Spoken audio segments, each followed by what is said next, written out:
in the biggest game of the season for the Arizona Cardinals, it just wasn't good enough. It just wasn't good enough, plain and simple.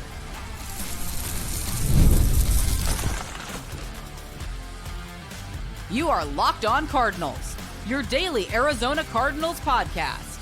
Part of the Locked On Podcast Network, your team every day. Cardinals, Alex Clancy here. Follow me on Twitter, Clancy's Corner. Follow the podcast at Locked On AZ Cards. Thank you for making Locked On Cardinals your first listen, free wherever you get your podcast and on YouTube, part of the Locked On Podcast Network, your team every day. Today's episode of Locked On Cardinals is brought to you by PrizePicks. Go to prizepicks.com/LockedOnNFL and use code all lowercase LockedOnNFL to win $50 instantly when you play $5.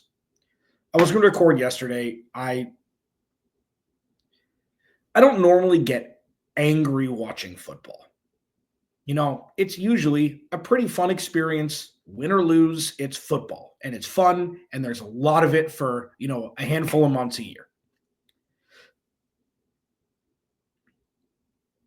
The roller coaster that was yesterday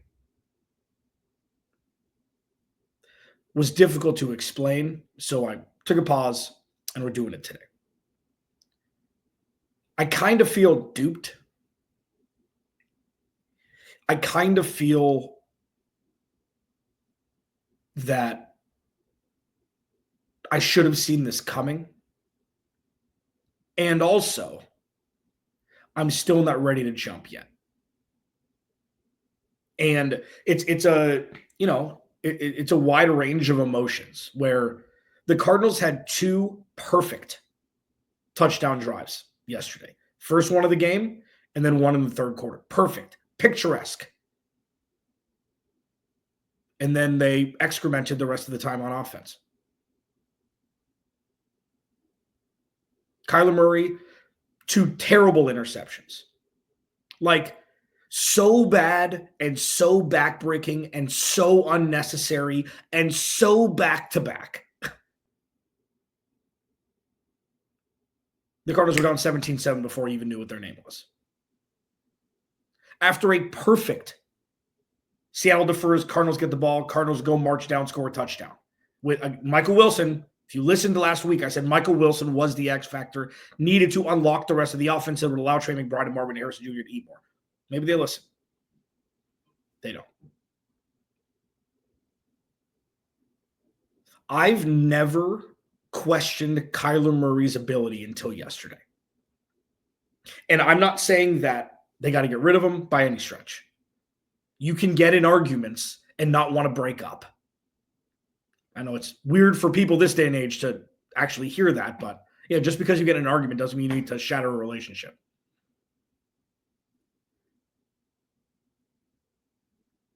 Two of the worst throws he's ever made, back to back. So I tweeted out after the game yesterday that none of this was on the defense. This was all on Kyler Murray. And it was. And I said going into the game, I know that quarterbacks, that wins are quote-unquote a quarterback stat. That it's a team game. That it's the offensive line and the defense and the skill position and all that. I know all that. And I said yesterday is going to be on Kyler Murray, win or lose. And Kyler Murray lost this game for the Arizona Cardinals at a time where you absolutely cannot have your franchise quarterback be the reason you lose. And I don't think that's unfair. We witnessed it. It wasn't good enough. It wasn't good enough. And then, in true Kyler Murray fashion, he gets a team back in the game because he's a special player. They march down, they score, they go for two, they're within 9.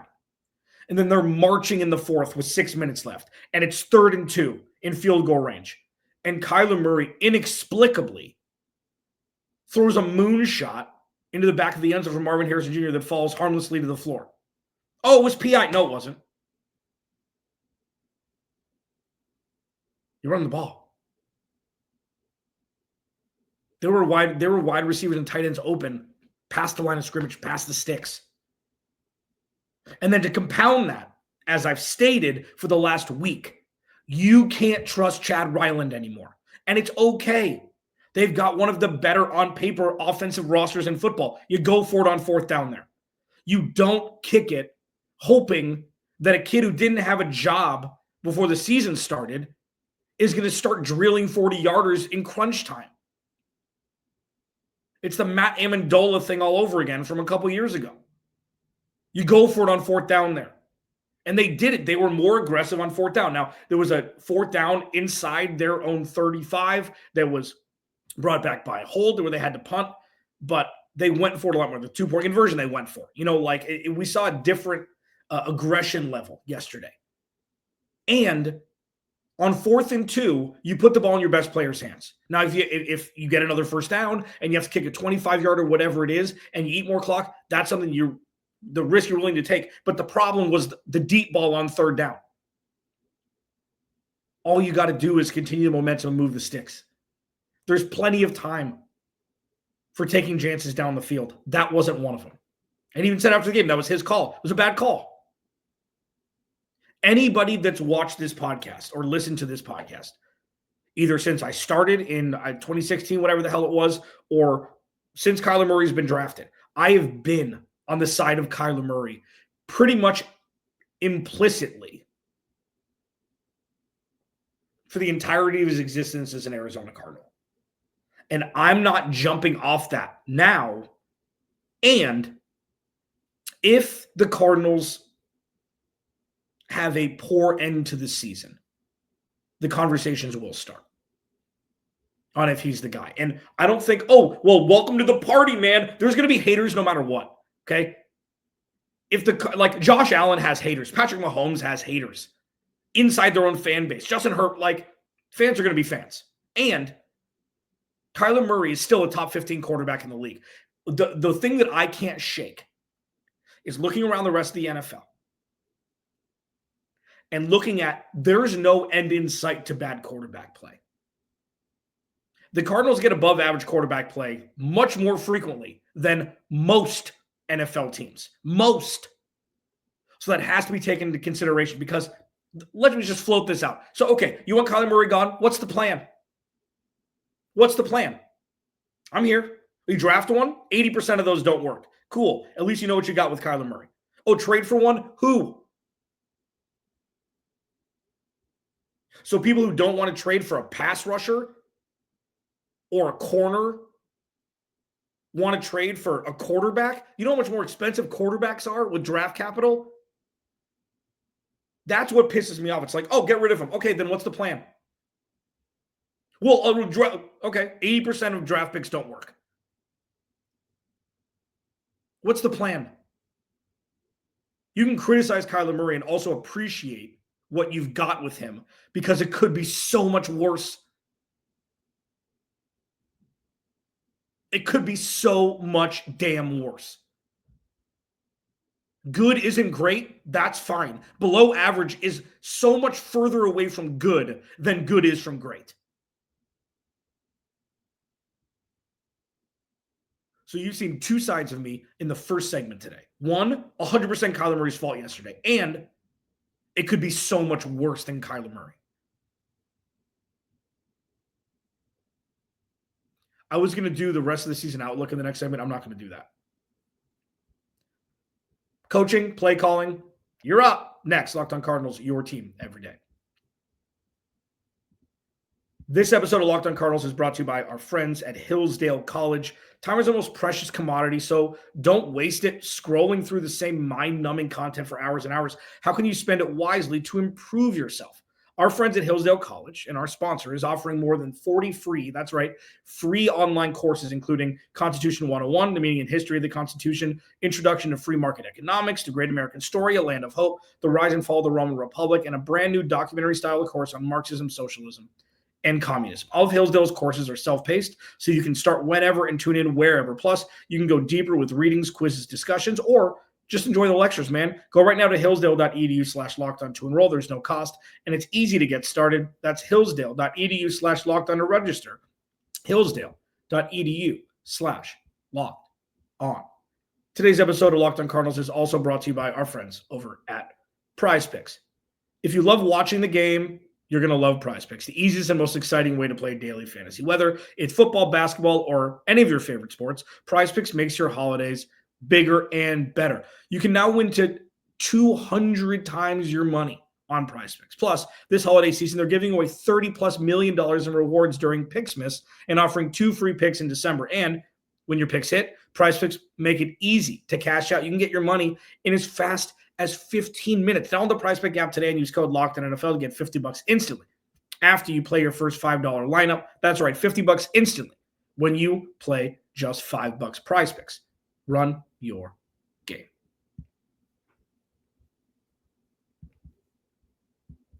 Alex Clancy, Locked On Cardinals. Follow me on Twitter at Clancy's Corner. Follow the podcast at Locked On AZ Cards. Thank you for making Locked On Cardinals your first listen, free wherever you get your podcast and on YouTube, part of the Locked On Podcast Network. Your team every day. I'm just a lot of everything today. It's this perfect sustained touchdown drives that irk me when the rest is a bunch of slop. How can it be so vastly different from drive to drive? And the thing that I'm starting to regress back into is not knowing where the problem is. If you've listened for a while, every day, you'll know this is one of the things that I used to say, and I haven't had to say it as of late, but the only thing worse than having a problem is not knowing what the root of the problem is. And we don't know what the root of the problem is. And sure, you want to take the low-hanging fruit? Yeah. Oh, Kyler Murray's the problem. Okay, that's fine. You've thought that since he was drafted, and you didn't want them to draft him, and whatever. Like that's fine. And people think that way, and that's fine. You can think however you want. I think it's irrationally wrong, but that's fine. The second low-hanging fruit that people are nitpicking at, which, right or wrong, is Drew Petzing and the play calling. Before I get to that, I will defend Jonathan Gannon. I think Jonathan Gannon takes things head on. He cares when he responds. You can tell that, and I tweeted this out, it's like he's surprised whenever they lose, which is it's a great mindset to have. And it's not like hubris or anything. Like, he prepares like they're going to win every week. And it's like, well, every coach prepares. Every coach thinks, no, you're not seeing the forest through the trees, man.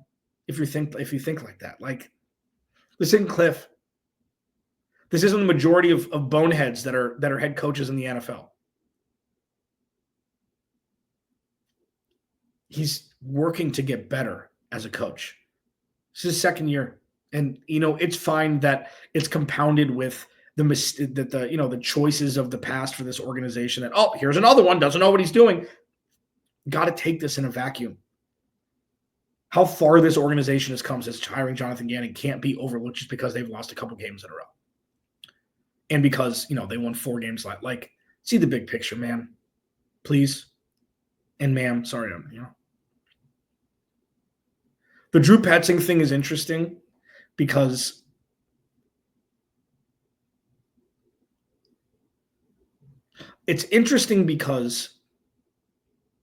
last year it was the savior. I called it the metronome of the team on game day. Run the ball, play action, Josh Dobbs. Like, it worked for Josh Dobbs. The Cardinals lit up teams last year with this offense. The play calling has been suspect at times because of the conservative nature by which it's being run. We didn't see that yesterday. The Cardinals ran play action on the first play. One of the things I wanted them to do was, hey, look, Seattle thinks you're going to run the ball on first down every the first down of every series. Don't do that. And look what happened. Sprung for a 41-yard touchdown to Michael Wilson. I'm like, this isn't difficult. Just see what's going on here. And then there's a couple series that were very, Cliffian, where it's, 39 seconds, 3 and out, minute and a half, 3 and out, run, stuffed. Play action or drop back, incomplete. Play action, drop back, incomplete. Punt. I mean, take the 2 picks away. This offense didn't look great except for those 2 perfect touchdown drives. Yesterday, here you go.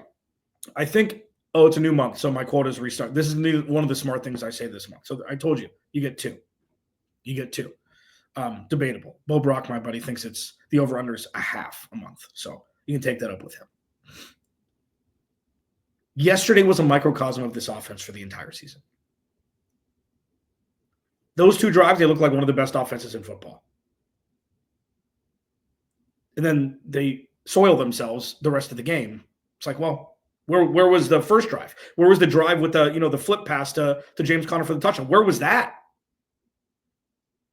It's like when the Cardinals know that they got to have it, they get it.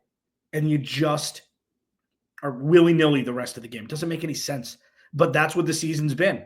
When they're great, it's like, oh, is that a playoff team? And when they're bad, it's like, oh, are they drafting top 10? It's just a weird, doesn't make any sense. And the play calling, I don't think it's anything yet. I don't think, oh, get Drew Petzing out of here. People have been calling for Drew Petzing's head since, oh, look, the Cardinals won 4 games last year. Yeah, they didn't have a team. And this is Kyler Murray's first year under Drew Petzing. Well, that's an excuse. It's like, okay, maybe it's a reason. Maybe it's a reason.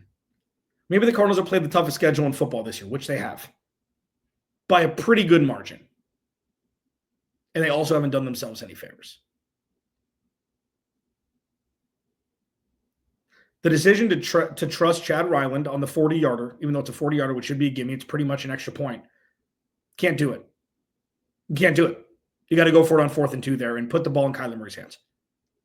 Kyler Murray need not throw a Hail Mary attempt on 3rd and 2, and all you need is 6 feet.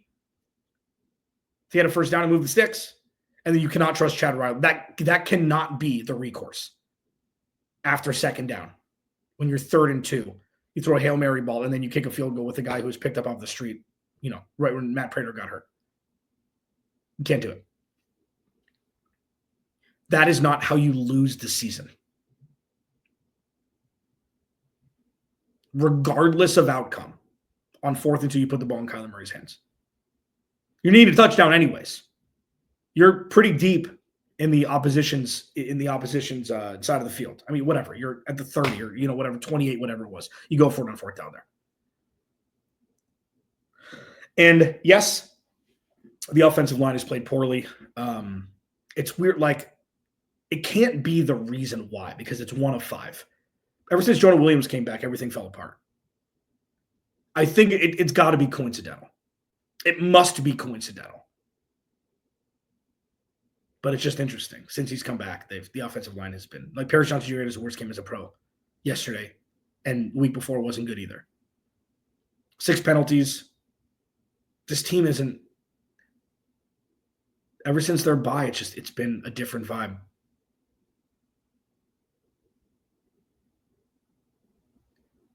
And I think it's like, well, why is there traffic right now? Why are there red lights everywhere? And then it just opens up. Why did the traffic happen? I don't know. It's kind of where we are. Might be the second smartest. The 2-in-1 show, you're lucky. It's a Monday. I've had my coffee today. Locked on Cardinals, your team every day. What were the positives? There were some, okay? This isn't like, doom and gloom. You got to look at both sides of everything, even though the Cardinals season, by all accounts, after all NFC West teams win yesterday, it's going to be tough to make the playoffs. But there were some positives. Let's hit them next. Locked on Cardinals, your team. This episode of Locked on Cardinals is brought to you by our friends at Bingo Bango Boop FanDuel. So, NFL FanDuel, match made in heaven. It's America's #1 sportsbook. Man, new customers get bet $5, get $150 in bonus bets if you win. The FanDuel Sportsbook app gives you everything you need to place bets on the NFL all in one place. So when you get a hunch in the middle of the game, you can check the latest stats, view live play-by-play, and so much more on the same page where you place your bets. Just visit FanDuel.com to join today. You'll get started with $150 in bonus bets if you win your first $5 bet. That's FanDuel.com. Never waste a hunch and make every moment more with FanDuel, an official sportsbook partner of the NFL.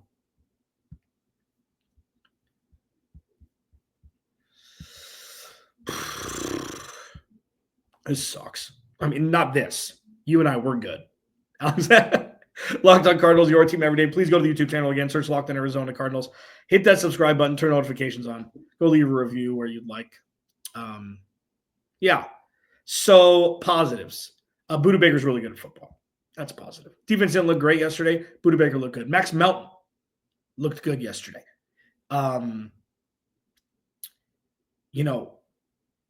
It's difficult to kind of ascertain what positives to take away because it did result in another game where the Cardinals don't break 20 points. James Conner, still good at football. Like the positives, like everybody knew he was getting the ball, and he rushed for 90 yards, had a couple catches, had the touchdown catch. So it's like, James Conner is going to just be consistent around 100 all-purpose yards a game. And that's why you pay him. Michael Wilson's breakout, I think seeing more of that is going to be paramount for the Cardinals' success on offense. Trey McBride was non-existent for the first half. Marvin Harrison Jr. was non-existent for the first half. It's not time to have a conversation about Marv yet. I think this is just – I have the conversation ready and a very poignant thing about wide receivers being drafted in the top 5 and the types of teams that draft them.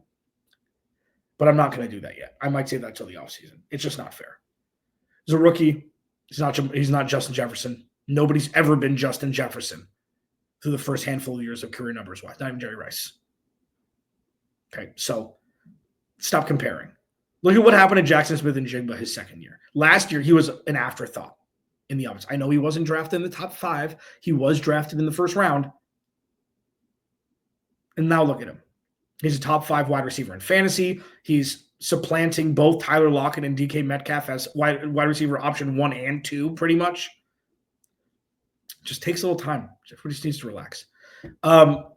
And Kyler Murray, like, aside from those 2 throws, didn't play a bad game. 260 yards, 2 touchdowns. He was efficient, except for those 2 awful, just rationale saved it. Throws one right into Ernest Jones' lap. It's like you've been in the NFL too long to just not see a backer standing there waiting for you to throw the ball. Can't happen. And the second one looked kind of like a throwaway. It was completely. It's like, oh no. It was like a tipped ball that wasn't tipped. It's like, oh, that's in the air too long. There's no receiver close, so that's going to be an interception. Oh, great. That's 14 quick points after Seattle kicked the field goal after the Cardinals' opening touchdown drive. It's like, oh, 17-7. That was quick. So all of the momentum the Cardinals had after that first drive absolutely vanished. This is one of those games where, here, let me actually just pull this up so I actually have the exact numbers. Like, total yards are pretty much the same. I mean, Seattle had 40 more. It was on the Zach Charbonnet 50-yard touchdown that kind of was a separator. More passing yards, 50 less running yards, but rush yards. They had more first downs. Like, they had more plays, less penalties. Like, and then the 2 turnovers are just absolute killers. That's it.